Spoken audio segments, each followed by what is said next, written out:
The opinions expressed on the following audio program are solely those of the host and the guests. Burner Podcast is an independently produced, not-for-profit show and is not associated with the Burning Man organization or its subsidiaries. The views expressed are not representative of the entire Burning Man community and are presented here for entertainment purposes only. In short, calm the fuck down. It's just a podcast. Hey, it's episode number 109, and it is 276 days till the man burns as of this recording. Looks like the man burn countdown is finally a thing that Google answers directly, by the way. I did the direct hand gesture as if you could see it. Every time I lay out my notes for the intro for that you're hearing right now, I Google days till man burns because I don't have it saved somewhere because I'm unorganized. And usually I click over to either like BMorg's site or the Twitter handle at Days to the Burn. At Days to the Burn. It's great. Updates daily. With also like days when the gate opens and all that. But just Google like just tells you directly now. You just ask Google and it's right there. Shout out to listener Lawrence Brown in South Africa. Sorry, not sorry for getting you addicted to our dope ass show. Dope is an American euphemism for good. Thank you so much for the kind message. Wow. And this exact second, you can't hear it, listeners, because you're listening to like the normal music that's playing in the background. But we're listening to the Township Rebellion set from Wednesday night at the Burn this past year. And I think now will be, once I'm done recording this, I'm going to get back to it. It'll be my 9th time listening to it. Seriously, this is probably the most I've ever listened to a set in such a short time period, like any DJ set. And it's the set that you're going to be hearing after today's show, which is like a geek excitement. The conversation featured today was recorded on my last night in New York City this past month. What was that? October? Was I there in October? October 2019. I don't even know where I am anymore. We're going to be hanging out with Jorge Perdomo, the mad scientist behind The Cloud, the experimental art project / soundstage creation, which drew myself and many others I know back to it multiple times at the 2019 Burning Man. The structure, if you missed it, was an elevated cloud-looking stage with a ridiculous sound system which aimed downward and outward 360 degrees so that you could dance under it and around it while the sound rained down on you. Take that in for a second, because fuck, just saying that shit out loud is making me want to run straight back to the playa, like right now. You'll hear me repeat this in a bit to Jorge himself, but the Fluffy Cloud just consistently had the best music and energy and just like the perfect sized crowd, and it was just everything about it was just perfect. So we just found ourselves multiple different groups of people going back there over and over. It's a long, sordid story of synchronicities and deep connections and spiritual, emotional shifts that got me out to New York City to begin with. And this project and this DJ set specifically, which was recorded at the Cloud on Wednesday night, these things were all important parts of this most recent shift in my personal journey, in my internal thing. So to be able to connect with Jorge while I was out there in New York was fulfilling to me on a very deep personal level. And, sometimes I want to hold back from telling you about some of this like super hippy dippy shit because I wonder if I sound like a crazy person. But then I always go back to one of my favorite quotes from any episode of this show ever. It was Charles Johnston's words from episode 51 entitled Return from Darkness. Charles said, "One day I woke up and just decided to believe in magic." Who's a bit of a crazy person, by the way? Jorge, the dude you're gonna get to meet real soon. Dude goes out to one Burning Man and then returns the following year with this massive, immersive cultural imprint of a project. It was only Jorge's second year, and he brought this thing. ambition much. Like he didn't do like any fundraising. We're gonna get into like some of these topics. He didn't really do any fundraising. He just kind of plowed through his wallet and savings and got a small ace team of ridiculous people together and brought one of my favorite things of all time to Burning Man of 2019 on his second year. And here I was just like jerking myself off because I'm sitting behind a fucking microphone every couple of weeks. So Jorge, I got a fire under my ass. Jorge's a startup guy, as you'll get to learn. So he kind of comes from the culture of balls to the wall, let's make shit happen. So we're going to get into his story. We geek out a bit about trance, because whenever I get a guest on who likes trance, we're going to talk about that for a minute. We'll get to learn all about the fluffy cloud and what went into getting it out there, what worked great and what could use some improvements. Jorge's got a silly amount of energy just bouncing off the walls. And we had a great time recording this chat at his apartment. And as I already mentioned twice, Township Rebellion's epic fucking set after the chat. Oh, hey, and I'm sorry, just one important editor's note here. There were some technical difficulties with the original recording of this interview. Technical difficulties being they disappeared from my hard drive somehow.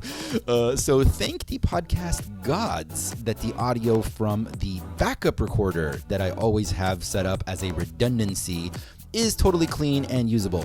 You just might notice like it's a little more echoey. I think my voice is a little bit lower because the mic is aimed more at Jorge. So just FYI. By the way, you know how in the last episode intro I was telling you about how I like accidentally catch Diplo every year?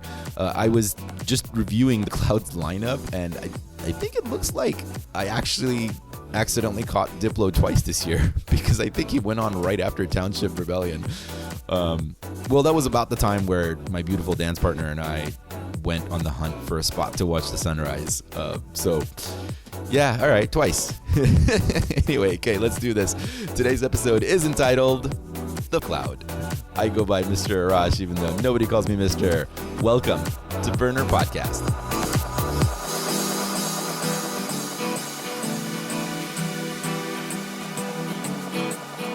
On the first part of the journey, I was looking at all the life. There were plants and birds and rocks and things. There was sand and hills and rain. The first thing I met was the fly with the balls and the sky with no clouds. The heat was hot and the ground was dry, but the air was full of sound. I've been through the desert on a horse with no name. It felt good to be out of the rain. In the desert, you can't remember your name, 'cause there ain't no one for the you get no name.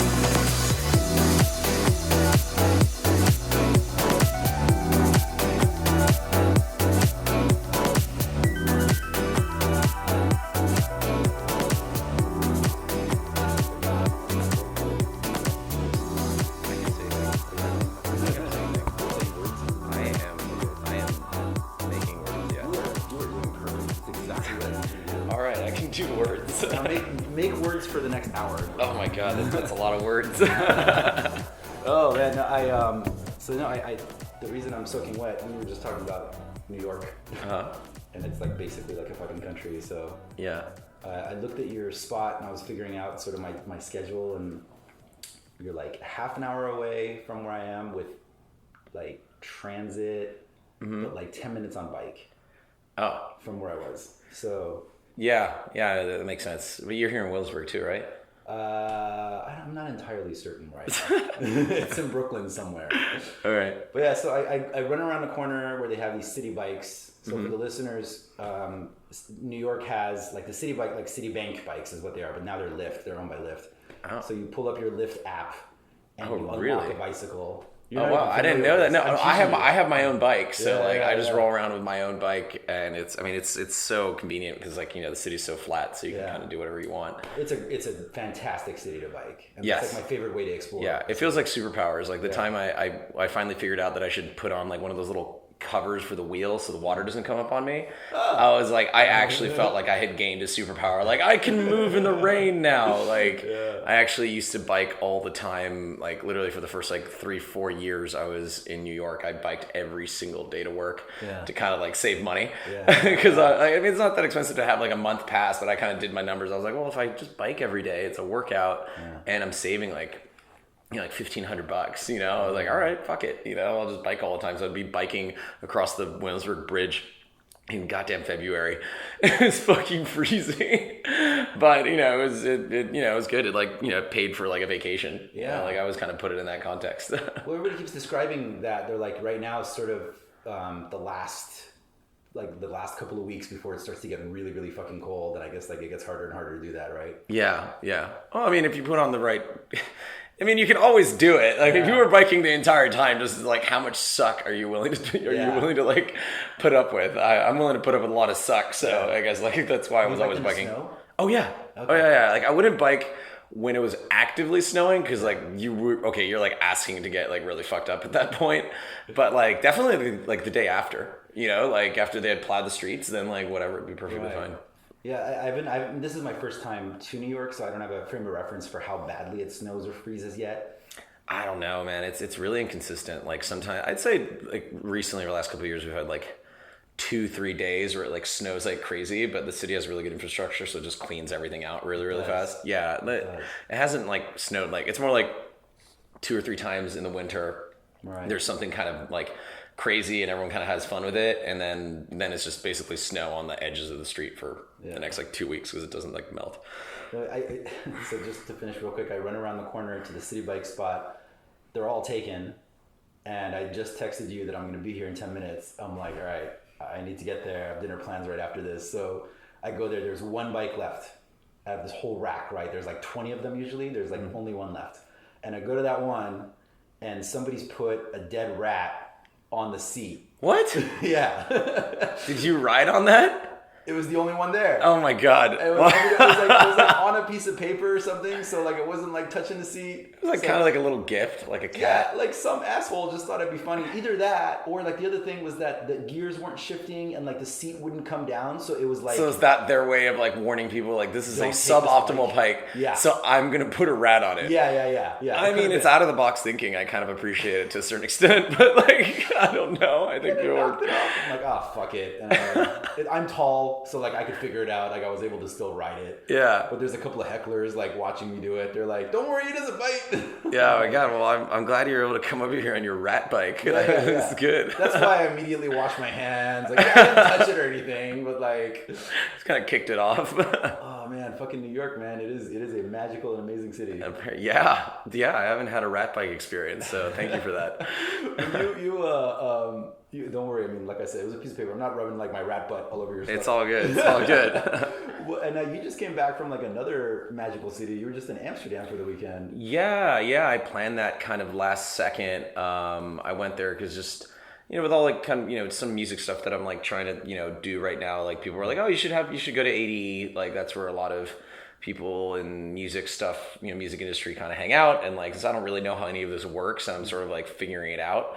I was like, all right, I'll go. And, you know, it seemed like it'd be kind of a fun time. I haven't really had a lot of off time, to be perfectly honest, because like the Cloud was just an all-encompassing project for a year. It was 17 days on the playa. Yeah. And like, I was just so burned out in so many different ways. I kind of just thought like, all right, I can go like try to take a couple days off, but then it just ended up being kind of just, I mean, it was great. It was a great trip, but it was basically like work again. Like I need a vacation so bad. I was like, oh, wasn't Burning Man a vacation? I'm like, no, absolutely not. It was like 17 days of like absolute nonstop, unbelievable amount of work, but it was, you know, it feels really rewarding at the end of it. So I'm happy with it, but oh my God, I did not know what I was getting into. Oh, good, because we're going to get into a bunch of that right now. So, I mean, like, let's go back. Did you have a history working in the music industry before you came into Burning Man? Or no. Let's go back to your pre-Burning Man life. Have you always been in New York? No, so I grew up in Brazil. My parents are Guatemala. I came to the U.S. for college. I always went to an American school in Brazil, and some of the other cities I lived in, I moved like 8 times before I was like 18. So that's why I sound like I'm from Connecticut. But I promise you I'm not. So I came to the name US. gave it away. Yeah, so I came to the US for college, and then I basically, I was in school in Philly, and then basically I started a small tech company called Gotenna.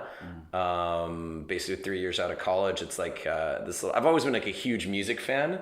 Like I made my first like trance podcast when I was like 15. I actually still have a copy of it. It's like me like narrating it.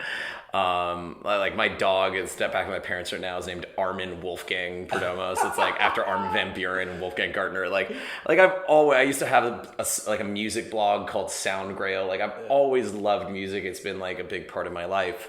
But finding trans fans like myself like during interviews, but I can't find any of you fuckers on Playa or Burning Man events. Nobody plays trans. Yeah, I mean, I honestly, I don't know, man. Like, I would agree. Like, it's all kind of just like, I mean, again, there's music everywhere, but it's all like, I kind of feel like a lot of that kind of Tulum, Playa Tech House, whatever, has sort of like taken over the entire, Playa. That's brought a fucking music project. Couldn't you have a trance night on there? I could, I would, I'd love to.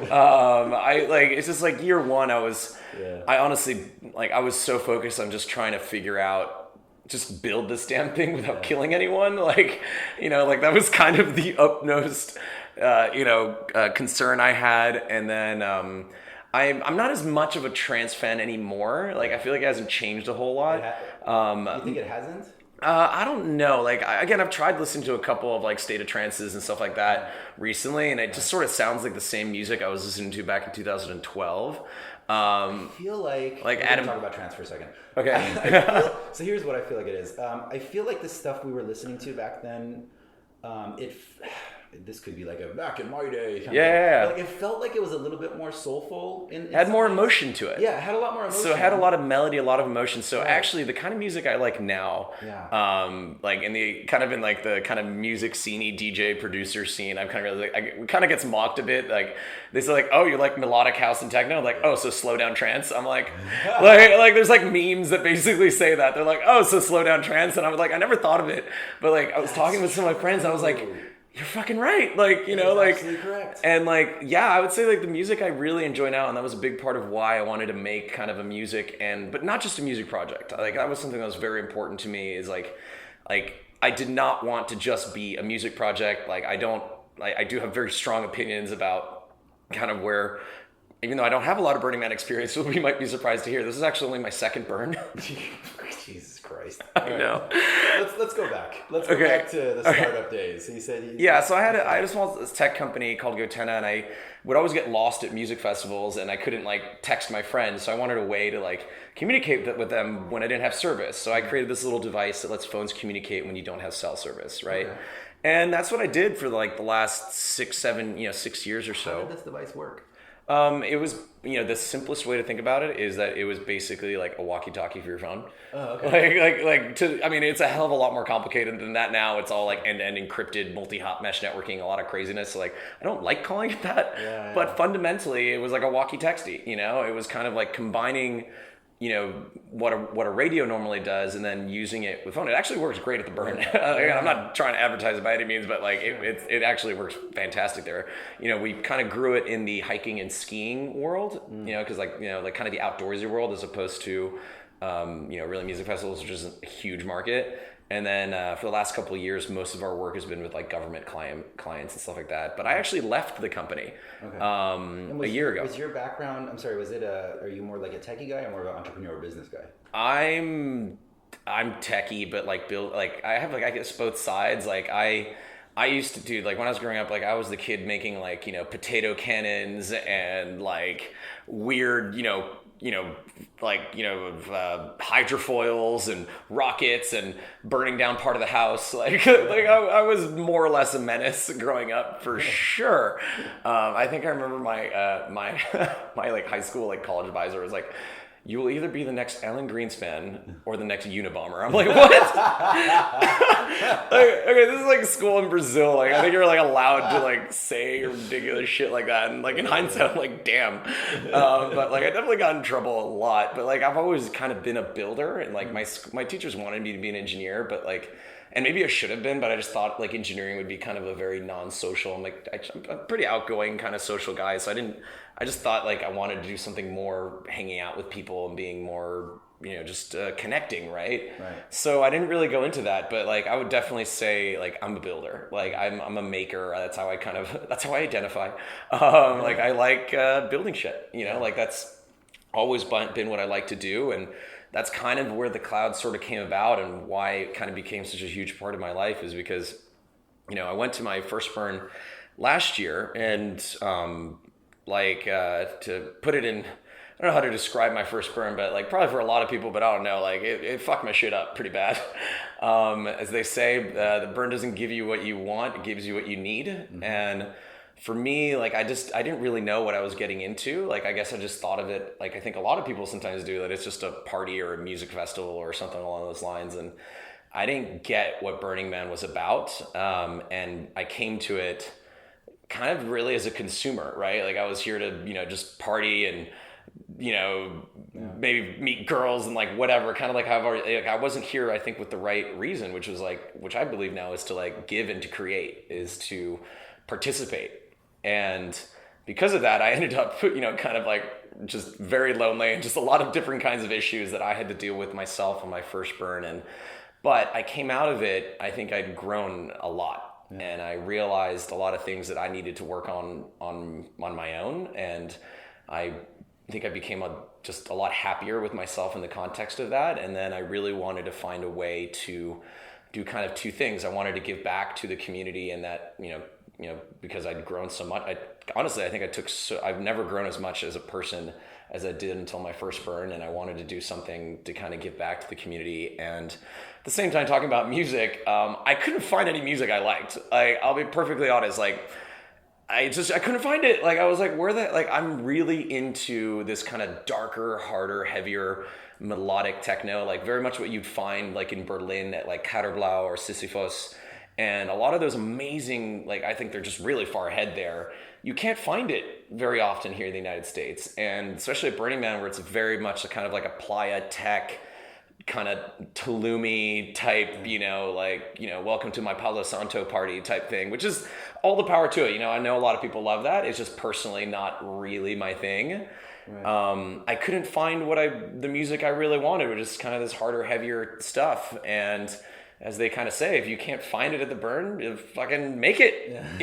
It's your responsibility. The burn is whatever you make of it. And democracy. Yeah. So I was like, all right, fuck it. Like if I can't find it, I'm going to create something. And then I don't remember. Let me get to the roots of that. You said that you had a trance podcast. I did. Yeah, I did it once. Okay. I have a copy of it still. One episode. I recorded one episode. It's like a sketch. I had a sketch, sure. I did have my blog, Soundgrail. Yeah. It's probably somewhere in the Wayback Machine or something. Like I did for like a year or so. Right. But so were you like using that to like be in and around music? You're exploring music? No, I mean, I just like, I don't know. It was just like a collection of my favorite tracks. Like, I don't know. Like I didn't really have a goal with it. I don't know. I guess I've always just been called to creating and making stuff. Sure. And I don't know. Maybe I just get bored very easily. And I was in my room at home, and I was like, I'm not doing anything. All right, fuck it. Maybe I'll make a podcast. I don't know. So was that when you were younger, or was it during the time 15. you were doing that? 15. Okay. I was 15. Okay. Yeah. Okay. So let's move back forward to the startup days. What was going on during that time process? Were you developing any sort of roots in the music industry? What was going on in your life? No. Honestly, I was too busy. Yeah. I was just traveling a lot, doing a lot of like demos and stuff like that for people like in the military and like other stuff like that. And I would go to music things every now and then when I was back in New York. But honestly, man, like, that's other people in the startup my community might be able to attest to, if they're like founders and whatnot, or even just, the people that are working there. You don't get a lot of free time. It was 6 incredibly difficult years, like building a hardware tech company is about as hard as it gets. So no, man, I was just a fan. I wasn't a producer. I didn't have a podcast. I didn't have a blog. Like, I was just someone who really enjoyed music. My first burn was with the Sound Camp, Mickey Beach. Hold on, we're gonna get back to that. Oh, sure. Go back to Sure. We're still doing that. So during the startup days, can you give like a snapshot of some of that like startup life Oh that we my talk God. about. Oh 'Cause my I know God. when I started waking up, I wake up at 4:30 usually. And Oh, like, wow, I like to, Jesus. yeah, I like to Like PM or AM? AM. Oh God, no. I mean, like, and people. When I started doing that, I had like 2 or 3 different people say, "Ooh, you're about that startup life." You know, I'm like. So I'm like wondering, like, was there some of what you're describing? Like, what were you doing? What was life like during that time period? Oh, we always kind of set. So my co-founder was my sister, so we're both not morning people. So we at least set the office hours according to what we wanted to be. So it was like 10 a.m. to like 7 p.m. We tried to kind of keep it to that. But honestly, you just said like I was working just late. I would work late a lot. I mean, there's a lot of crazy moments like.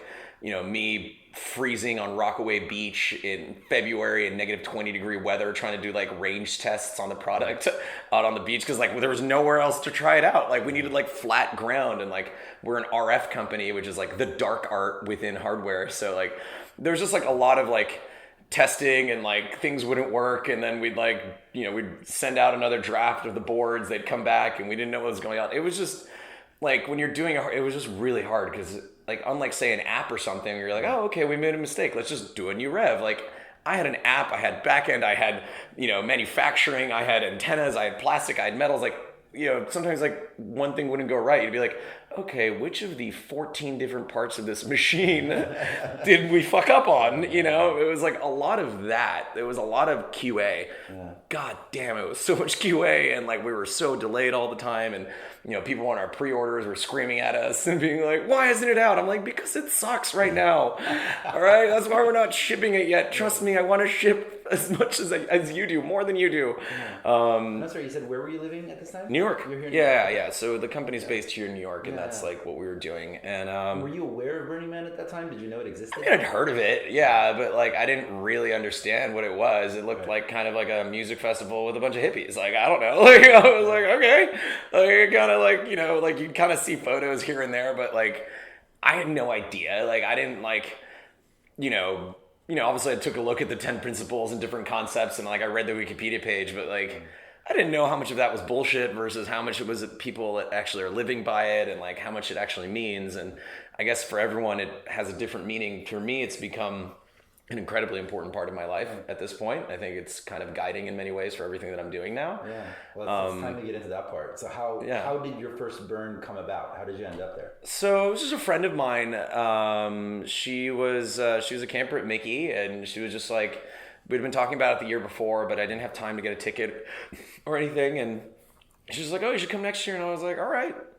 Like, I mean, like, even though I had a startup, like, I could always like take at least a week. I mean, for the first couple of years, I didn't have any vacation. I didn't take like any vacations for like 3 years. Yeah. By like the 4th year, I could take like a week off. Even then, shit would start falling apart in that week, so I had to get back really quick. But I was like, okay, this is my 1 week vacation for this year. It was really all I could ever take, and that was kind of it. Like it wasn't like, oh, I have this mission to go to Burning Man forever. It was just more like, all right. I mean. Sometimes I do this, sometimes I do that. This year, all right, fuck it. I'm going to Burning Man, and somebody helped me find a ticket, in the camp, and I was like, all right, let's just see what's up. And like I kind of expected it just to be like a weirder, music festival or something like that. And boy, was I surprised. I was like, this is a lot more powerful and a lot different from that for sure. Did you go in like regular entry? Were you there early to build? No, so I was just regular. I took the Burner Express, so I was there like a day early to like help build. But again, like I just didn't understand at that point that like, and I actually feel like I actually think the building and the creation of those experiences for other people, that's actually the most fun, particularly for me as kind of a builder and maker. Absolutely. Like, and I think that was one of the big lessons that I learned is that like I spent so much time in my first burn trying to just kind of, chase DJs or girls or whatever. And when I kind of came out of my first burn and I was trying to analyze, what were my good moments? What were my bad moments? Because like, I think anyone else, it's up and down, right? Yeah. And I realized that like the times I had the most fun were the times when I wasn't doing stuff for myself, but when I was actually creating for others. Like I spent like 4 hours. We'd had this this like volleyball game in front of Mickey Beach like 2 years ago, and like I was basically like running it, and I had this whatever megaphone thing, and I was just screaming at everyone, like part heckling them, just being like, "Come volley my balls, motherfuckers!" like I was just trying to like get them, and like, dude, we like ran like a massively fun volleyball game for like 3-4 hours. Like people would play for like 20 minutes, get tired, leave. We'd fucking get more people, and like I was just hoarse, just screaming at everyone. And even though like my shift per se was like 2 hours, I ended up doing it for like 4 because it was so fun and kind of. I see you being pretty good at that. Yeah. So like, yeah, kind of like I was looking at that and sort of, you know, kind of taking the lessons from that. And then, you know, that's sort of what led into this whole, you know, after the burn, kind of thinking about what makes me happy. And I'm kind of like, I like creating experiences for others. Like I like hosting. That's why I just told you I'm being kicked out of my apartment right now because I have too many events at my place. Like I'm very much like a host. I like creating stuff and I like being busy. Yeah. And yeah, essentially, you know, because I couldn't find the music I really liked, and quite honestly, I kind of wanted to control the music to a certain extent and bring a new kind of vibe and sound into the Playa. But had you sold the startup already? I'm sorry. no, I hadn't sold my startup at all. Like I had some savings because I'd been so careful with money for so long. Because again, you know, I was biking everywhere. Like little things add up. You can actually save up money if you're careful about it. And I also radically underestimated the cost of this thing. No, like I started working on. Yeah, I started working on it on the side as like just a little side thing, and then. As I was like 2 months into it, I was working on it. I realized that like, you know, look, it was a great time to go Gotenna, but like my last 1 or 2 years there, I was kind of bored, mostly because like the product was done. It's going fucking great, but I wasn't really creating radically new stuff again. And it's very common for like for the technical co-founder of a company to, once it kind of reaches a certain maturity state, be like, all right, I'm a little bit bored. Like it's time to try something new. And the cloud started becoming this sort of crazy technical challenge. Like, it was insane. So where'd the idea for the cloud come from? What was it? Dude, I really don't know. You don't know when you came up with the idea? I know I was really kind of fucked up at output. Okay? Like, I remember I was really not sober at output. Let's leave it at that. Okay. And I know that that's when the idea came. I remember my buddy Josh was by me because he's like, dude, I remember the moment you came up with it, but I don't remember exactly why. Like, I had always liked those kind of cloud lamps, you know, like, I mean, you can see one right there behind you. Like, I always thought they were pretty cool. Yeah. And I don't know, at some point in my head, I was like, look, I want to bring my own, you know, I want to bring kind of a new sort of sound and art experience for people. Something that wasn't just sound, but could also like merge in different kinds of experiences. But also, as I thought about, you know, like I'm like a problem solver. I look at things the way they are, and you know, sometimes people are like, "Oh, well, that sucks. I guess it is the way it is." Like, I guess maybe that's my entrepreneurial side. I'm like, "Nah, fuck you. Like I don't like that. Like, can I make it better?" And I actually think the fundamental concept of a concert performance type experience is really suboptimal. Is, you know, because you're always standing front to back. And, you know, it's like you've got the DJ or the rock star or whoever it is right in front of you. Right. And yes, you're there to see that artist.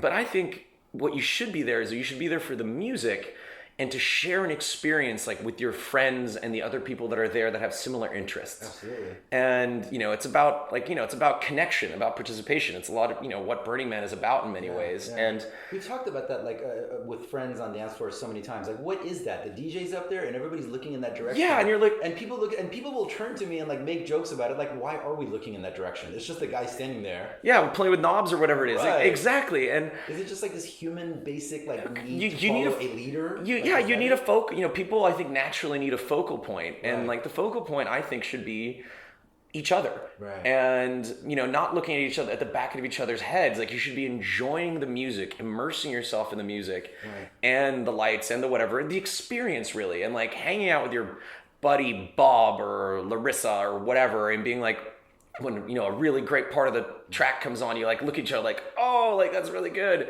And as opposed to like kind of just being alone in this little like cone of looking forward. So right. I wanted to really radically reinvent the concept of a performance art experience, not just necessarily electronic music, but different kinds of things. And I was kind of inspired, like, so I can tell you where the inspiration came from for the overall design. One is I loved the Moon project. Did you see the Moon like 2 years ago? I think it was I forget I actually don't know what the name of the artist is, but I think it was a girl that had this like little cart or a bike or something, and she had this fake moon on a weather balloon, and it was the trippiest thing you've ever seen in your entire life, because you'd be like, you'd be just fucking there, and all of a sudden you'd be like, why are there two moons?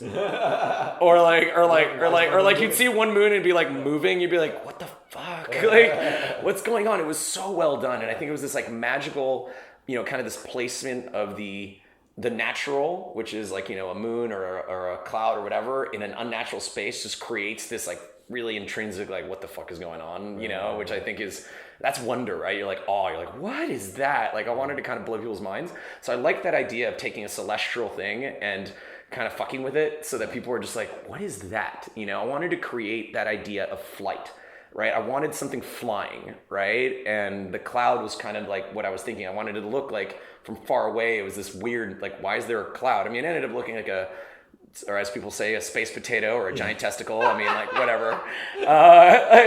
Whatever.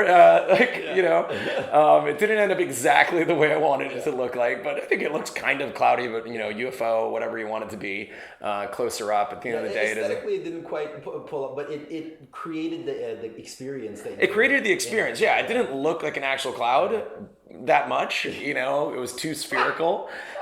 We can probably fix that or change it next year, or maybe I'll cover it in like, silver Mylar and just make it into a fucking spaceship and just like own it for a year. I mean, there's gonna be different stuff we're gonna do every year if we can bring it back. But yeah, like that inspired you, the Moon. And it was the Moon, and then just kind of Shakespeare's Globe Theater. The idea of that whole circular concert. Like, I kind of thought of those two together, and at some point at output, it came together into idea. I'd be like, dude, if you can just make a cloud which has no real front to it, right, and you can put an artist up at the top, then you can kind of create this circular experience where people are invited to engage with each other more. And what I didn't predict, but I really, really liked, and this was kind of like almost like a study in human behavior at concerts, is that people had a choice at the cloud. Like, you could be 25 feet away with the same quality sound, by the way, more or less. I mean, the subwoofers wouldn't be exactly over you, but more or less the same sound quality. Like, this thing is designed to shoot out really great sound up to 50 feet from center. So you could be away and actually see the DJ. How many speakers are in it? Like boxes, watts. So there were 16, 22, 26, 28. Okay. 28 speakers. Wow. So it was an 8-point circular system. So it had 8 tops pointed all around, with 8 mids pointed all around, 6 subwoofers pointed down, with then 4 12-inch monitors as fills for down, which just created just really good quality sound from this amazing company called Hennessy. And then 2 monitors up there for the artist, the DJ, or whatever. I can safely say I've never seen that setup anywhere before. That was what I was going for. I didn't want to just make a bus with speakers. Right. I wanted to make something new. And again, that creates this, greater engagement, and it kind of just creates something new. And what I loved is that almost everyone chose to be under the cloud. They wanted to be immersed. They wanted that great music, and they didn't really care about seeing the artist necessarily. And I think that's kind of the vote of like, I didn't expect that. I didn't know. I was like, well, people go up in a donut ring around, or are they going to go underneath? Right. I wanted them to go underneath. Yeah. But I didn't know if it was going to happen, but it did. Like, people loved being under that thing. I can tell you this. I mean, like, just, I guess I didn't tell you this before we started recording. I personally ended up spending a lot of time there. Every night, consistently, it had the best music. Thank you. The sound was consistently perfect. Thank you. Yeah, and we would go underneath it because it felt like we were swimming in sound. Thank you so much. Completely swimming in it. It was an incredible experience. And multiple times we went out to other stages and other things, and then we were like, "Fuck! Like let's go see what's going on at the cloud." And go back to the cloud. So when I was coming out to New York, we had this list of different like camps and artists and stuff that I had my producers reach out to see who's available while I'm in town. And yours was like my personal one. I'm like, I just really want to fucking meet this. I want the story. I think it's just like a badass thing that I personally enjoyed a lot. Yeah. And I'm the host, so I can fucking do that. So, so it was just, I think I spent a good three nights there, like various times. And then and that was part of the experience that was really interesting too, was that, this, to me, it's funny because like one of the things that I've experienced while talking about the piece since after Burning Man, post Burning Man, is that everyone seems to have like opinions about it, like strong opinions, one direction or another, right? All right. For me, the thing that always popped out was that it was very like it actually is kind of very Burning Man, because like I had no fucking idea who was up there, couldn't see. Yeah. Right. Like you're getting under there, you're getting lost in the sound, and then like afterwards. My dance partner, like I don't know, like 2 weeks later, shot me the link, and we're like, oh yeah, we were dancing to Southdown Generals. I'm like, oh, okay, cool, that makes sense. Okay. So it was like stuff like that that really made it such an immersive experience. Like you went in there and you fully just got lost in it, and I think it executed exactly what you were aiming for. Yeah, it wasn't meant to be a sceney thing. It wasn't like, I didn't want it to be something where there's like, girls up there dancing with like, with like fans and whatever. And again, like, all the power to the people that want that. But like, I wanted to be. Still found a way to do that. But I mean, they could, but you couldn't really see them. The whole idea, like, I did want to create a little bit of a separation, so that like you weren't invited to be staring at people that are kind of trying to be seen, but more like it was meant to be something really about music and hanging out with the other people that are there to enjoy it with you. And at the same time, it was about creating kind of a unique experience for the artists as well, is because usually, yes, they're just trying to vibe off the people around them. And I kind of was telling them like, look, well, think about it almost like as what if you're just listening to music at home, And I actually sent an email to all the artists that played where I kind of told them like, hey guys, we're going for kind of this sort of darker, moodier kind of vibe, like we might be the fluffy cloud, but we're more of a storm cloud here. And I told them like, I invite you to explore a darker side of yourself, I wanted to free them to explore something new, not just the same set, the same music, the same whatever that they kind of are always known for. And I think a lot of them actually really enjoyed it. Like I got some notes from them afterwards being like, yeah, that was cool. I got free to kind of try something new. But also something where like, oh, I sort of wish I could see people a little bit more. So like we had this one day on Thursday, we had an open mic night where we had like a little desk set up underneath, and like anyone could come by. And if you had, we had a violinist, we had an opera singer, we had, people that just had their own little USB stick and they could like play whatever music they wanted for 15 minutes. I don't know if you saw, but like the iPad that controls the lights was also something people could play with too. So like we didn't. I'm sorry. So tell the listeners about that. The iPad was within reach for anybody on the dance floor. Well, I mean, you had to kind of go off to the side. Like it wasn't on the dance floor itself, because like also for the first couple of days. Because we really barely pulled this off. Like first day, one of the panels wasn't working, and we had all these like cables, and like we had like all the control room is underneath like the artist dais or the DJ booth, whatever you want to call it, and like we didn't have like filters for it, so I had to like, they started overheating, and I had to like install this AC system out on the fly, and I had to like take my shirt off and like cover a hole with it. So like there was like electrical cables everywhere, and I'm just like, we're gonna kill someone. like I don't know. I was like, I don't know. Like we're gonna trip on this thing and fall out. So for the first couple of days, we couldn't really let people on because it just was complete. Like it was a little bit too much of a mess, and we were worried that something was gonna break.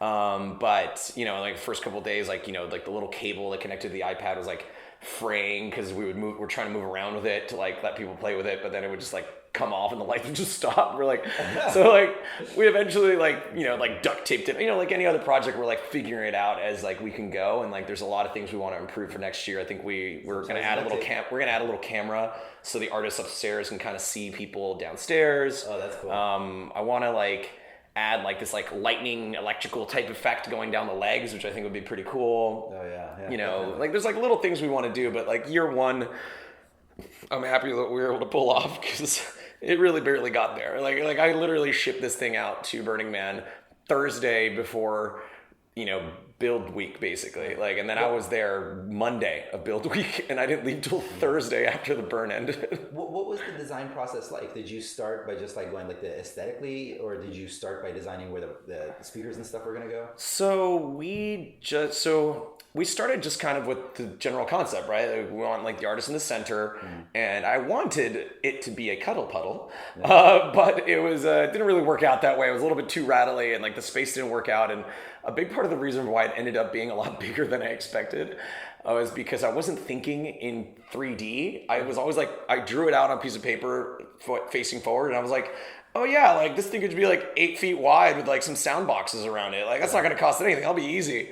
And then like we started like working on it, and then like the engineering team was like, you're aware that no one will be able to see, will actually be able to see the artist at all at that with those dimensions. I was like, oh shit.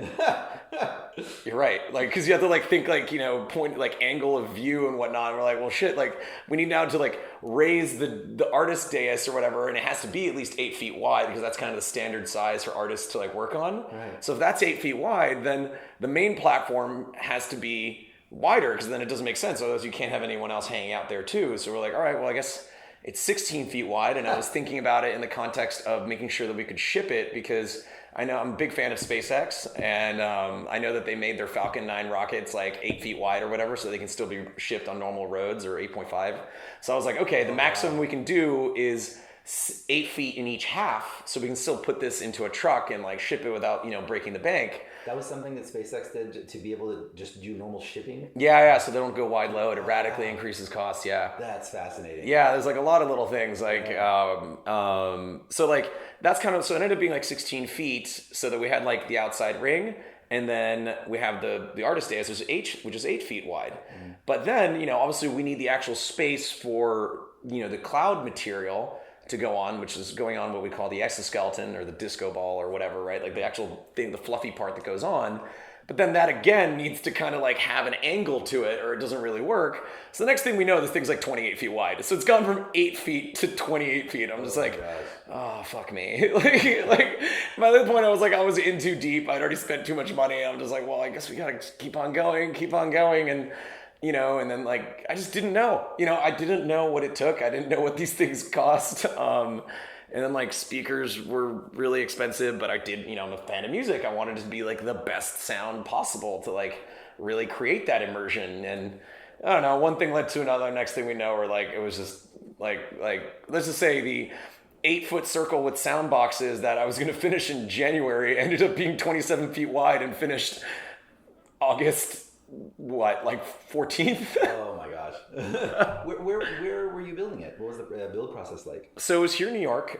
We had to move to like 3 different warehouses. So the primary metal work was done over with Eric Coolidge at Eagle Rock Steel. Amazing guy. Has worked on a lot of Burning Man projects. Actually a Burning Man artist himself as well. Yeah. Done some sculptures out there. So he was doing the metal work.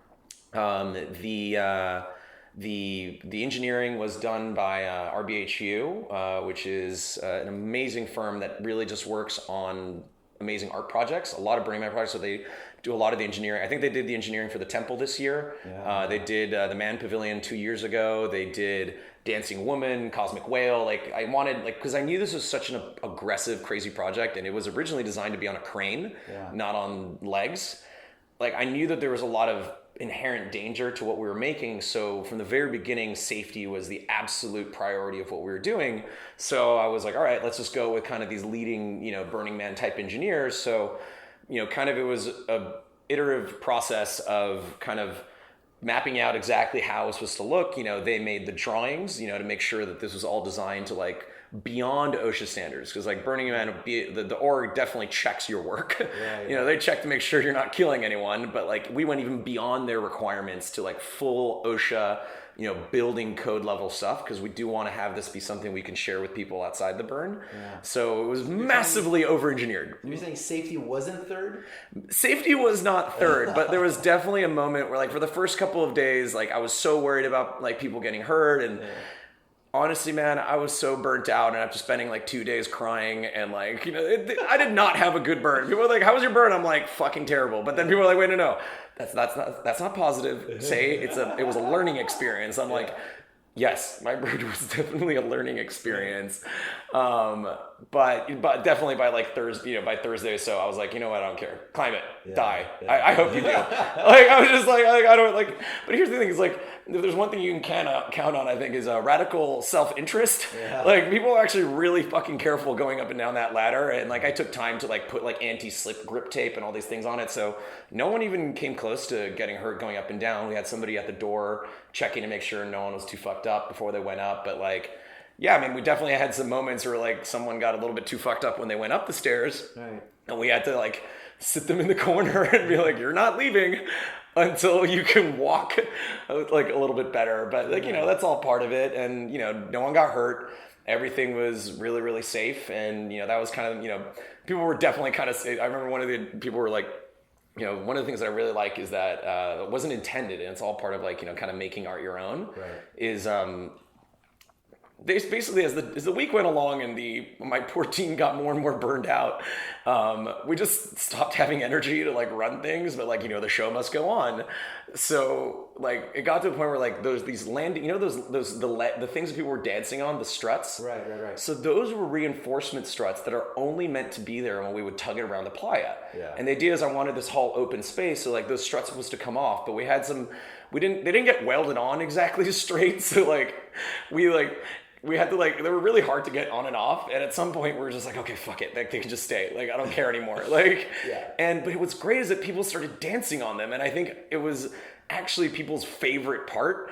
And like the pins that held them in place started like falling off, and people were like, holy shit, this is dangerous. But like, absolutely not. Because like, if anything, the cloud was overstrong with those things there. Like, they weren't even meant to be there. So like, even if they fell off, like whatever, like the whole thing was meant to hold all of its structure without the reinforcing bottom struts. So, but like, yeah, definitely on the man burn night, and we had tons of people all over it, you could see it like shaking like left and right, but like it's really radically over-engineered. Like, I think it's like, it could take like 80,000 pounds or something. Like, obviously the engineers would never allow that, but like it's way, way, way, way over-engineered. But it was fun because like, for example, the wheels are pneumatic mining casters that are like meant for like mining. So they actually worked really well on the playa, like turning around, dust didn't do shit to them. Yeah. But you could see the wheels just kind of like squishing a little bit, like as people were dancing on it. Where do you order those wheels, just out of curiosity? You got to do research. You got to do online. That wasn't me. That was, credit to like Eric and Brian, who like were doing research. We were like, well, how the hell do we do this? How much does it weigh? And like, do we do airplane wheels? Like, we're like trying to figure it out. And like, honestly, credit to them, they found I would not have been, I don't think airplane wheels would have worked really well. Like, the casters work fantastic because they can kind of turn on a dime because, they're casters. So when we tugged it around the playa with like, just a regular pickup, it was actually really easy, but we were really scared for a while. We were like, like the engineers were like, yo man, like there's a chance that, this thing's going to sink into the playa. And we're like, oh fuck, we can't be, like the second one's sink into the playa. So like, I had to I ordered like all of this wood to just in case, we thought we were gonna have to like Egyptian style, like fucking roll this thing on wood. And thank God we didn't, because that would have been like the straw that broke the camel's back. We would have no one would have known how to do that. But it rolled around on the playa really easily. Yeah. Apparently it was a really good pack this year, but like it wasn't even close. Like, it didn't even leave a little rut or anything. It left no mark on the playa. It worked great. So you shipped it there, and then was it raised, and then you kind of like pulled it out there with the truck? So it breaks apart into like 36 pieces, and it's shipped in two 53-foot shipping dry van trailers. Okay. So basically the dry van trailers get delivered on playa. Had a ton of help, and amazing credit to the Artery, which is they really helped us out. Artery and Heat were fucking amazing. I think they wanted to put a bullet in my head for a couple days, but we got it done. And essentially, yeah. Ass is great. Ass help at bm.org. Yeah, fuck yeah. I was like showing my parents. I was like, look, mom, dad, look, this is who I'm working with. Ass help. They're like I'm trying to get my parents to go there next year. But Yeah, like they were super duper duper duper helpful. I think they were also like really keeping an eye on us because they're like, okay, this could really kill someone. Yeah. So, but yeah, they were really helpful. Because we didn't know how hard it was going to be to move around the playa, and again, it depends on what the pack is like each year. They gave us great placement so we could access deep playa easily, and essentially we were actually our 2 trucks were in our Artsport camp on 930 and L. Our camp is called Fluffer Camp because it's a fluffy cloud. Yeah, that works. And I kind of wanted people to think it was a weird sex camp. I think they're all weird sex camps to me. I was just like, I want people to be like, if you want to go into it, I can go into why I called it Fluffer Camp. But like, I'm proud of that. Well, I mean, like, I didn't want it to be. I kind of had 3 reasons. One is because I have the sense of humor of a 12-year-old. Good. You belong with us. I'm basically like a big man child. And like 2 is I didn't want it to be sceney, especially with all the music and a lot of the artists that we're bringing in. I think that sometimes that has perhaps happened to some other kind of sound-centric type groups, is that like I wanted it to be kind of like, I don't know, I just felt like it was a self-selection, right? Like if you're trying to be like cool and be seen, you probably don't want to be in Fluffer Camp. I tell people like, oh, what camp are you with? Fluffer Camp. like I don't know, I just felt like it was a self-selection to a certain point, like just kind of self-deprecating, goofy, weird, like I wanted to be that. And then also I think in a funny way, but maybe a little bit more deep, is that like, what is a fluffer? Fundamentally. Yeah. It is the most humble and giving of all jobs that there is. It is. You're there to please others. Yeah. And I think in many ways that goes in line with what I think of the Burn as, and what I learned after my first Burn is that, like, it is not a music festival. It is not a place to just come party. I don't know. Like, it means a lot more than that to me. Like, it should be a place where you are here because you are excited to create and participate and give back to people around you. And I think in many ways the Fluffer encompasses that. So like, it was my way of kind of, kind of putting that in there, in the kind of ethos of the camp, is that like, I don't think we can ever take ourselves too seriously. Like once we were comfortable with people going upstairs, because we weren't the first few days, like we had open door policy. I think that's also really important. Like, we didn't have any of that people at the door, you can't come on. Like, again, for the first few days, because it was crew only, because again, I was worried people were going to die. Right. But then, like, once we kind of had our shit together, it was like, fucking just come, We had to limit it to like, 30 people or so, just from like a weight safety perspective. So we kind of, keep that in line. But besides that, it was everyone comes up, everyone participates. There's no like anything else. And I think that's really important. I think that sometimes there's certain places where that's getting kind of forgotten to a certain extent. Again, and I've only been to 2 birds, so I already kind of see it. There's definitely some camps started out with that intention, and then little by little, maybe their stars rose a little bit, and they got a little bit more exclusive. That has happened. I don't want to do that. Yeah. And it's really important to me to not do that. Like, I'll check back with you in 6 years. Please do. Please do. Like, please do. I mean, like, the only time where we really did something where it was like kind of only friends, it was like for the man burn. Right. Because I mean, it is by far the best view of the man burn on all the playa. I mean, we're 25 feet high. Yeah. Like, we are literally at like the upper edge of the Mind Warrior Triangle, like for our observation deck. Right. So for that day, that was like crew and friends, just like during the man burn itself. But outside of that, it was open door. Like, how many people were in Fluffer Camp? 60. 60 people. Yeah, so it was first time camp, first time art project, second burn. And everybody was working on the cloud in one shape or another? Not exactly. Okay. Let's just say next year, Fluffer Camp will be radically smaller, and I'm going to be significantly more selective on what's going on. I mean, at the end of the day, like, I've had this exact conversation, by the way, with multiple guests on this show. Oh yeah, no, like a big camp, and they're like, next year we're gonna go smaller. Yeah, like, I mean, it's just like, I think, look, I was so focused on just trying to get the project done, and it was so last second, because like also Burning Man made us add the fucking legs, like with 2 months notice. Even though we emailed them like in October and we're like, yo, we're doing this thing. And like, no one really got back to us till like April. And by that point we're like, oh. What is it they asked you to add? The legs. They nixed the crane. Oh, right. So it's not hanging, again, fair. Yeah. You know, I think it was the right move at the end of the day, but like it really threw a wrench in everything. We didn't have time to really plan out our camp. Right. I didn't have time to like really, you know, select. I mean, you know, like again, there were some amazing people in the camp that really worked their asses off, and like they're going to be family for the rest of my life. But like, I'll be honest, there was a huge amount of people that were just kind of party people that just sort of showed up, and I don't know exactly. I kind of delegated the entire thing. I didn't even really talk about it. Like I was too focused on running the project itself. And yeah, like they kind of just disappeared. Yeah. You know, like at the end of the day, like it was like me and two guys did the entire breakdown of the cloud. It sucked. Like it fucking sucked. And like literally like, you know, even Bjorn Morg asked people who were coming by, they're like, is nobody helping you? I'm like, no. Like, like I literally like this, like honestly, like huge credit to our neighbors over at Dusty Rhino and Mayan Warrior that were fucking amazing, dude. Like they helped us so much. Just like we didn't know what the fuck we were doing, and like definitely during breakdown one moment, Pablo, rescue again. yeah, like Pablo from Mayan Warrior was really nice. He came by and like was just kind of like asking some questions, and I like almost broke down in his arms. I was like, dude, does it suck this much? He's like, dude, my first year was just like this, like, you know, like did not get as much help, but you learn, right? Like it's a learning experience. And How many people helped put it up?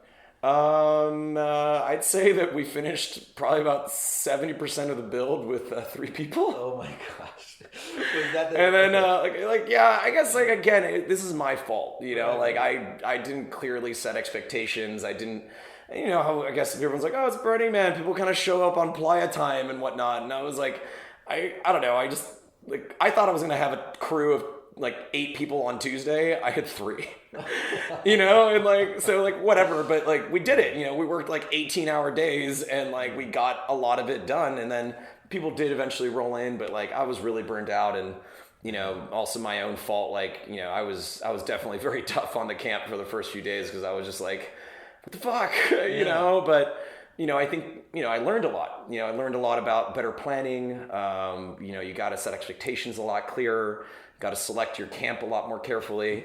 But again, you know, like the people that stuck it out and were, you know, and like there were a lot of, you know, some people disappeared, some people went way above and beyond, and like there's no way we could have done it without them. So it's a small core group, but we'll definitely have open applications. Whoever wants to come camp with us, you know, next year, and like, you know, see how we build that little community up, because that was something I really wanted to do. I wanted to create a little family around this thing. And as Larry, I think one of Larry's favorite quotes for me is one of the ones that goes like, community is not created through like hugs and kisses or good intentions or whatever. It's created through shared struggle. Yeah. I really believe that. Like, you know, the cloud was an incredible struggle for me personally, and other people that were leaders on the project, like, you know, Gene, who worked on the lights, and Deniz that worked on sound. They were there in the fucking trenches with me, and it was so hard. It was so hard, but like, you know, we're family, like forever, you know, and like, you know, in the context of, you know, hopefully bringing this back to the playa in the future and creating more experiences for everyone, hopefully we can do that. And I will say that even though there were days at the burn where I legitimately wanted to burn it to the ground. And everyone's like, well, what happens if this happens? I'm like, it's great. They can die. That sounds great. That's awesome.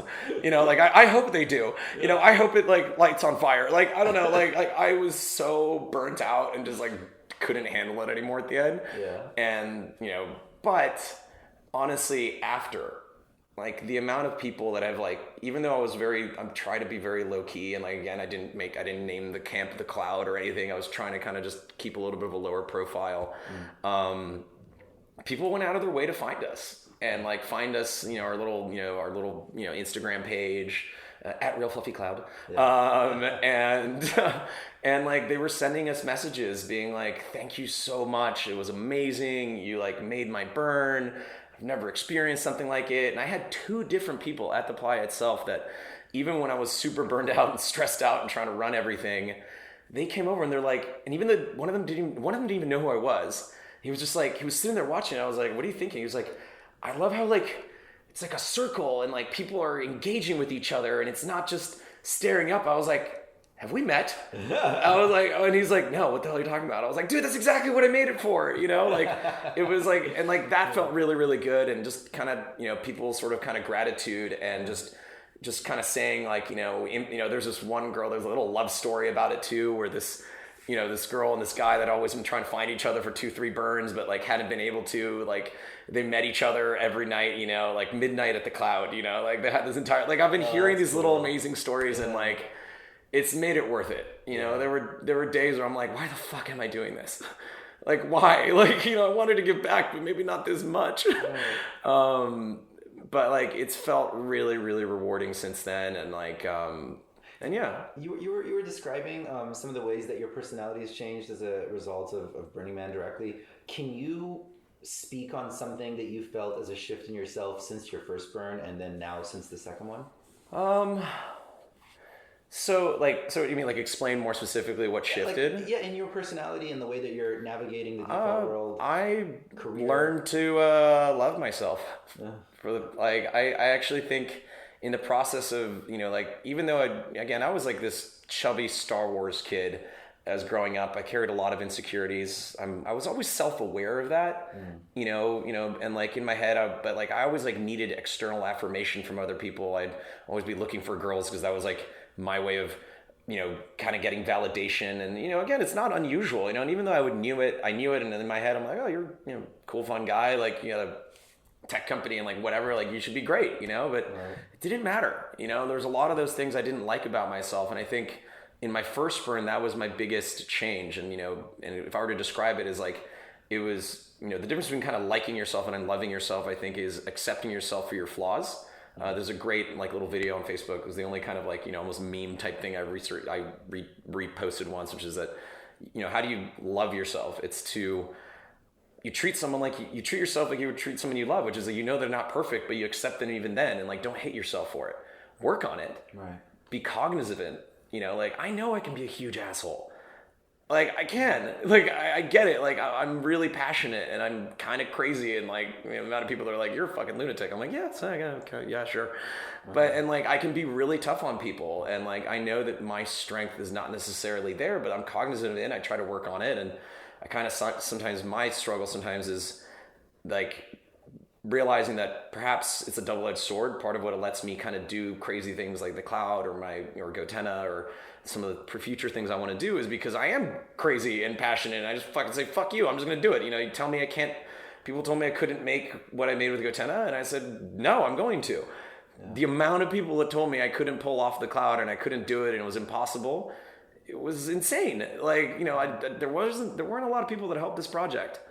It's I can count them on one hand, like, or two hands at most, and like it was like, well, it was because like I don't know, people just didn't believe. So like part of that was kind of just going forward, but then also at the same time, realizing that it's a double-edged sword is that like that sometimes pushes people away, and like learning to work with that, accept it to a certain extent, but just kind of not necessarily requiring everyone to like me, like, which is I think a lot of what I was trying to work on before. So that was from my first burn, is sort of accepting myself and just realizing like I don't need 50 friends, like I'm cool with 5, but they have to be people that are, that I appreciate and I respect and, share the same values, like I don't need a 60-person camp. Like I'll go back to the burn with 15 people if I have to, but they're going to be the right people, right. The right people that are really there for the right reasons, that are not there to, seen and be seen, they're there to participate. I want the people that are they're not asking, well, how many shifts do we have and what do we get at camp? I'm like, don't ask what you can do, what this camp can do for you. Ask what you can do for this camp or for Burning Man. Like I want the people that are not only, happy to work on the Cloud and welcome people and be part of it and be part of Build and be part of Breakdown, but the people that go to other camps and say, thank you for the fucking awesome thing you're doing. Can I help with that too? Right. Those are the people I want. And, those are the people that we're slowly creating a community around. Now, as far as what I learned from my second burn, I think it's just clear that, I don't think I've changed a lot as a person from my second burn. I think I've just also realized more things I need to work on, like setting expectations correctly. Yeah. Like I think a lot of my frustration and a lot of the things that made my burn very difficult was that I did not set expectations. I mean, I didn't know what to expect in many ways. Like I didn't know what I was getting into. So, it was all a learning experience, right? At the end of the day. Second year, you crazy person. I know. Obviously. Yeah. I know my head from my ass for my second year. fucking bring this thing all the way from New York, mind you. Yeah, how many burns have you been Good to? Lord, this was just my 6th. Okay. And I still don't feel. I mean, I'm still doing a stupid podcast. I got a bunch of recorders, and I barely made it over here without having to knock a rat off of a bike bicycle through the rain. Yeah. Much less make this ridiculous thing that you made. Yeah, but yeah, I don't know, man. Like, I think, it's always something. I'm always learning something, and yeah, like, part of why, like, I actually quit my own company to do this. Like, I quit in December. Like, I have worked on this solely for the last year. So what is that? What are your plans? What is it that's happening that you decided to quit the company? So look, I mean, I liked it, but again, as I said before, like, I was kind of bored, the product was sort of done, and I realized that, what makes me happy is creating other experiences for others and being busy and building. Right. And the cloud brought that back, and I realized, one, that it was going to be a hell of a lot more work than just doing it on the side while I was still trying to keep my full-time job, but also that I saw that it could have a future beyond, just at Burning Man. And like, I'd love to take it back every year, and like take it to other regional burns and stuff like that too. But I do have I'm kind of on like a little bit of a crusade. Like, I really do want to show people that this thing that I love, which is music and experiences, should be better. Yeah. It shouldn't just be this front to back, you're packed in, looking at the back of each other's heads. Like, I want people to see that you can create a very participatory, different kind of music experience. And, I want to share that with people. And so right now, the plans are, we haven't formally announced it, but I guess whatever. I guess we're saying it here. We're gonna be exclusive. Yeah. We are going to be taking the Cloud down to Art Basel this year. Yeah. So I'm in the middle of planning that. So no vacation for me. And part of the thing that we're trying to say is also like, again, is like, when is Art Basel? It's the first week of December in Miami. Okay. And we're going to be doing a full week of experiences, not just music. Because again, I don't know if you saw my lineup or my kind of schedule for Burning Man, but I had parties on 3 days, and then I had what I called art nights on the other days. That's when we did like open mic, we did like sound immersion, sound baths. Like, I wanted it to be like, it's not an art cart. People were like, what is it? I'm like, a mobile art installation, technically, but even be at Burning Man org was like, what is this? It was like, people kept seeing the wheels and thinking it was an art car. Yeah, I mean, like, it's art car-y, but like the whole thing is that like we're not just doing sound stuff. Like, we had nights dedicated to where people would like lie down underneath it, and like we would like shake their bodies with our crazy sound system. Nice. So like at Basel, we're gonna do an entire week of experiences. Like we're gonna do kind of one big party night on like Thursday, but then on the other days we're gonna like do like a wellness day with like yoga and other stuff like that. We're gonna have like sound stuff. So like we're trying to do that and kind of almost make it like a little bit of like a traveling circus where we can take it to different cities and sort of show people not only really fun with music, but like other stuff like that. And then like each time we bring it back to Burning Man, we want that to be part of the story. Because I know that there's like a lot of there's a lot of opinions around like, is Burning Man becoming too much of a music festival? And to a certain extent, like, I feel like I'm maybe part of the problem. So that's why it was very important to highlight days where it was just an art piece, right? Like there was like, a big portion of Tuesday, we just had it out there, and all it was doing was like creating storm sounds. And we had this like kind of psychedelic pattern, and people could lie down underneath it. And we set up like a little cuddle puddle, and people could kind of just chill out underneath it, like some of those other pieces that you can hang out under.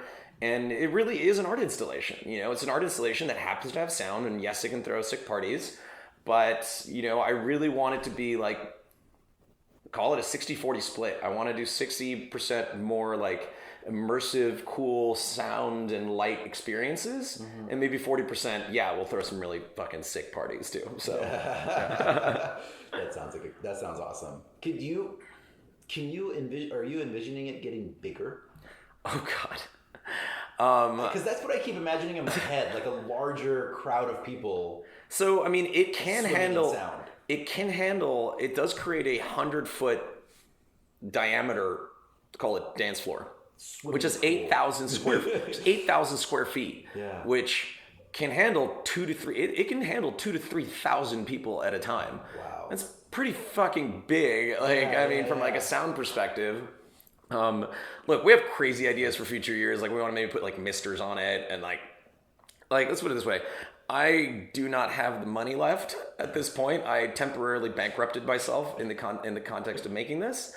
So I'm recovering right now. So as of this moment, it's not getting bigger or anything's happening to it. Like right now, it's kind of is what it is. But like again, with the little community that we're building and potentially other people as we bring in, like maybe we'll do some little fundraisers or who knows, maybe Basel or some of these other, call it kind of the commercial side of what we're doing. We can maybe raise money to hopefully pay me back to a certain extent, and but hopefully I can recover a little bit, and in the context of that, add new upgrades and lasers and like whatever and smoke machines and etc. Like look, sky's the limit what we can try. Right. I've maybe we'll do a cloud city. We'll have 3 of them and with rope bridges across them. Like look, at the end of the day, it just costs a lot of money. It does, yeah. It costs a lot of money. I wasn't necessarily saying this one particular one. I was just wondering if like future endeavors you thought about. Oh yeah, man. If you thought you liked the cloud for year 2, wait till you hear what I'm doing year 3. We can't hear about it? I'm fucking with you. I'm not doing anything. No. I do like telling people, be like, what is it? I'm like, absolutely nothing. I'm maybe going to try to bring back the cloud if we can like pay for it to come back. Cause like, it was just like, we just weren't like. Fires off tornadoes. Yeah. Fires off tornadoes. Like, I have no idea, but like, no, I'm gonna hold back, and hopefully year 3 at the Burn, I'm gonna have a great time. Yeah. I hope that I'm trying to like maybe take care of myself a little bit better. I think part of the thing is like I do, look, it's great to try to give back, and but at the end of the day, it's also radical self-reliance, right? You got to take care. You got to put on your oxygen mask before you put it on others. And I use that example all the time. Yeah, and it's like I think I think I personally burnt myself out a little bit too hard on this one. I think almost any other artist at Burning Man, even from small to a big project, would probably say the same thing. So, probably year 3, I'd be happy just bringing it back if I can, and having like a nice community and trying to maybe take a little better care of like the camp. Maybe like have a little bit of like we were toughing it out. Like our camps next to us were like super fancy. We were real in the dust there. Like, I don't know, maybe got a porta potty. Like, I have no idea. Like, try to like maybe focus a little bit more on the camp.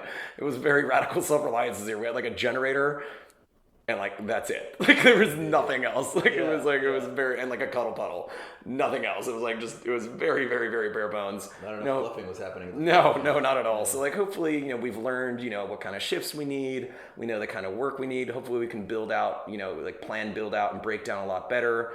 People expect what they're expecting. So for me, year 3, I just want things to like go smoother and easier, and not shoulder so much of the burden, between myself and like a couple of the other leaders in the camp. Right. And just, just share the load a little bit more, and like, work, just create a little bit more of a community around that, and, set expectations correctly. Right. That, it's, this is a passion project, and just a lot of work and sacrifice, blood, sweat, and tears has gone into this. And, I'd love for people to be part of it, but like you gotta work, you gotta give back, you gotta do your part, and you gotta, whatever. So that's kind of, for future, for the next 1 or 2 years, hopefully we can like sit back. I also want to do more collaborations with like other camps and other friends and stuff like that. And, right. Year 1, quite honestly, I think we almost had too much of a lineup. Yeah. It was too much pressure.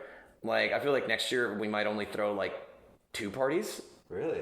I don't know, man. It was too much. Like, or maybe like, dude, we had a show like Monday, Wednesday, half of Thursday, Friday, and Saturday. Like, dude, that was a lot for year 1. Like, I mean, maybe just do like Wednesday, Friday, Saturday or something like that, and like have a little bit more time off.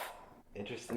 Give people more of a break, like probably, like this year was almost every single artist that like was like kind of a respected artist that kind of asked us to play. I'd be like, yeah, sure. Like, I'm gonna say no. I don't know anyone. I don't know anything in music industry. Like yes, famous person. Yes, you may, so it was kind of like open all door to everything. But like, I think next year, since we're not going to have as many slots, like I'm hoping to like really focus it on the artists that I really like and the sound that I really like, which is this like darker, harder kind of like, German, kind of techno, like, music type stuff.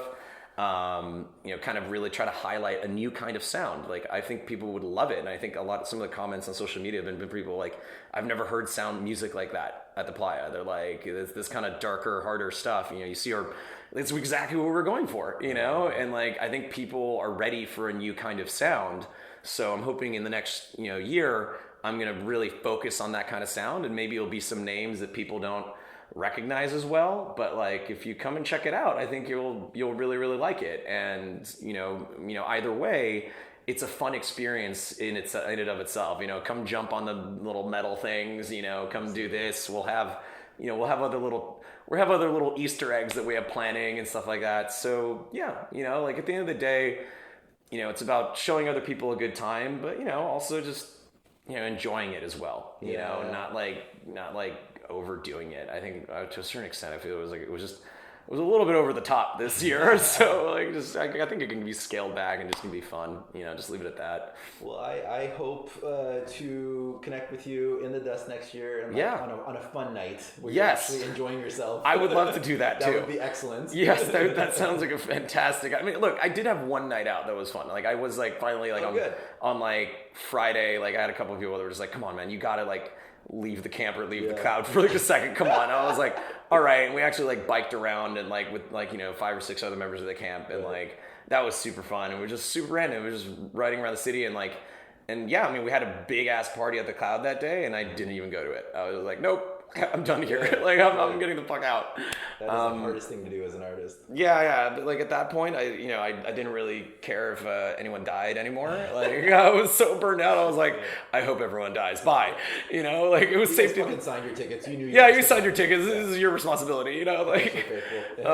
So yeah, like I was like, whatever. Fuck it. I left and it was good. It was fun. So like again, we know what we're doing now, and hopefully again we can just make it better and keep creating cool experiences for people. And like for me the biggest reward was just kind of watching people's faces like when they came in underneath and they just looked around like, what the fuck is going on? Like they were like, and that's hard to do for burners, they've seen a lot of shit. Like there's this one photo from one of our videos where like you just see this guy in this top hat and he's just looking around like he just looks like he just walked into Willy Wonka's factory and he's like, what? And like the moment I saw that, I was like, all right, it was worth it. I was like, all right, fine. You're right. It is hard to do for burners. In fact, I can even say like when I go to like a house party, I feel like a common experience that I'll have is a group of us telling ridiculous stories, and the point of the story being that Burning Man has ruined us because these stories are not that ridiculous. But like it is. To some extent, it's almost like one of those things where like the most beautiful approach to something is like hiding right under your nose. And I feel like the cloud kind of is that. Like it's this thing where, if I tell you about it, I feel like unless you're like an audiophile, you might not fully grasp what a dope experience it is until you physically go. You got to go feel it. Yeah. Like I like people like I've been trying to tell people, like. People have been asking about it. They've been talking about it. People that didn't even see it, they missed it. Like they're like, oh, I heard about it, whatever. And they're like, oh, but what's it like? I'm like, oh, dude, it's hard to tell. Like you have to be there. Like the sound is just, you're basically getting shook by like 6 battle axe subwoofers that are pointed down, like these amazing. It looked like the sound was just like we put a lot of work into the sound. Credit to Deniz and Hennessy Sound Design, which is the company that made our sound. Like they really put a lot of work into it. We got proposals from everyone, all the big boys in sound, KV2, L Acoustics, Martin Audio, like everyone was like when I used my old tech, kind of I RFP'd that shit. I was like, all right, give me your best, and like they came back with an incredibly creative idea where essentially like our low ends are just very, very good because we can go down to 28 hertz. And because it's pointed down, yes, you lose some of that power on the low end because you're up in the air, but we recouple with the earth because we're kind of bouncing off of it and using it as like a waveguide. Wow. Basically, like a lot of I left Gotenna being like, I'm fucking done with waves. I'm done with this shit. And then of course I come to like another insane project where like sound waves are not working the way they're supposed to. And I'm like, oh, of course. I'm talking about ground planes and antennas again. Fan-fucking-tastic. But like, again, kind of a lot of that experience I'd had before let me kind of really select the sound vendor very well because like they couldn't bullshit me. Like I knew exactly, at the end of the day, like I can tell you why our sound is really good is because our subwoofers are larger than the subwoofers from any of the other vendors because they made them 33% bigger.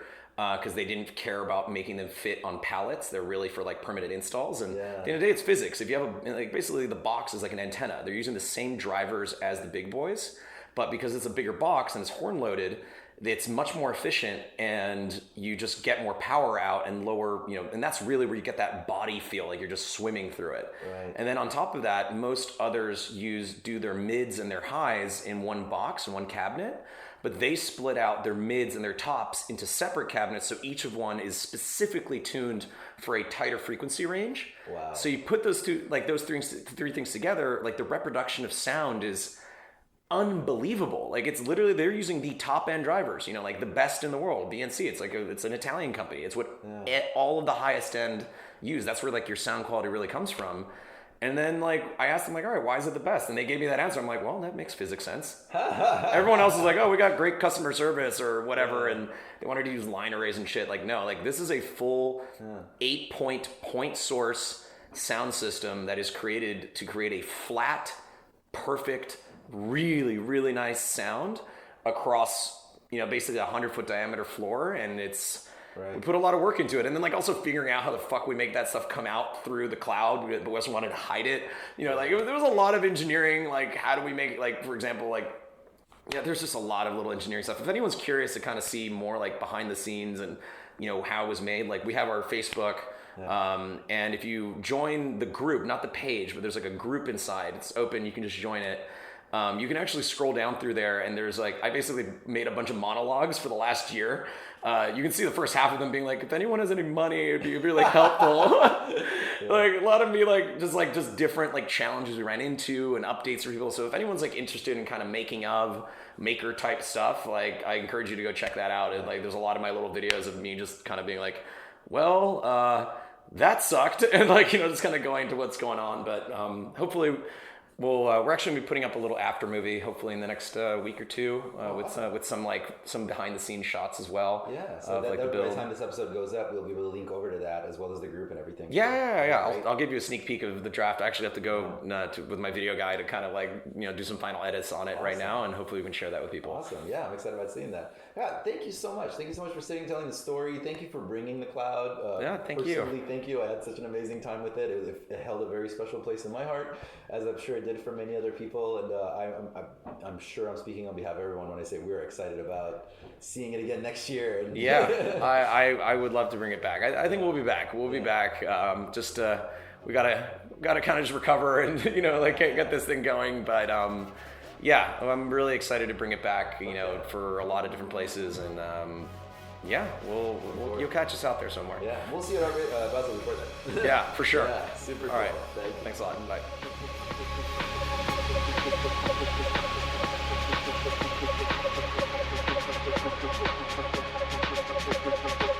As you heard Jorge share during the conversation, the long-term vision for the Fluffy Cloud project has always been to be more of an immersive art experience and not only a party. So Jorge is really looking forward to doubling down on that at Art Basel. I know people argue about how to say that. Next week in Miami, which begins on December 6th, 2019. So if you are listening to this podcast right upon release and find yourself able to attend Art Basel, you should absolutely go say hi to Jorge. Visit thefluffycloud.org. The Fluffy Cloud, of course, is one word, .org. Click on the Art Basel top right up top at the top. There's a big thing that says Art Basel. And use the promo code Welcome Home. All lowercase, one word. Welcome Home. That's all one word, and it'll hook you the fuck up. And of course, you are now listening to the sounds of Township Rebellion. This set was recorded Wednesday night at the Fluffy Cloud at Burning Man 2019. Visit township-rebellion.com for all of the DJ producer duos, links and tunes, and their tour schedule and all that good stuff. That's township-rebellion.com. If you don't put in the dash, it goes to like a guild online game thing. So this set is of course under SoundCloud, the whole thing, and it has the avatars and aerial shot of Black Rock City. Go check that out. Please give us a like on Facebook and follow us on Instagram. That's at Burner Podcast. That's one word, no dashes, no nothing. It used to be kind of desolate, but I've recently resolved to get like that shit seriously activated. So we are sharing a lot more of mine and everybody else on the team's crazy adventures with you. Leave us a review on iTunes. The reviews do help the show grow and gain more support. And message us if you want to support the show by either helping with production tasks or donate cash money to pay for shit like web fees and equipment upgrades. All these links are over at burnerpodcast.com. We want to hear from you. Along with the other shows and content such as Burner Podcast Presents Alkaline, Into the Fire, Music.bm, and more. Amore being, by the way, the newest podcast in our digital village, Build to Burn, hosted by Scott Froschauer, should be up by the time you hear this. You can find me on all these social medias at Mr. Arash. That's MRARASH. And do let me know if you have interesting interview subjects in your area. I might come your way next. Dun, dun, dun. Our producers are Lee Hemingway here in San Diego and Louis Galipo in Bermuda, with additional support by Tori Massey and Navjit Sarna. This show is available on pretty much all the major podcast platforms and is updated twice per month-ish. If it's not on the one you really want, let us know. Our opening theme music is America's Horse with No Name Remix. It is produced by Joeman. That's at soundcloud.com/DJ Joeman. Until next time, love, light, and all that other crap. Take us back to the Playa Township Rebellion.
last night.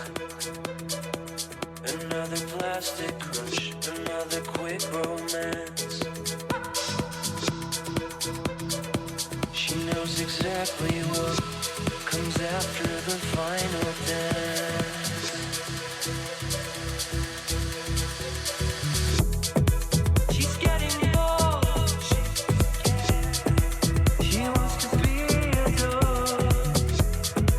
She's out of breath.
burnerpodcast.com.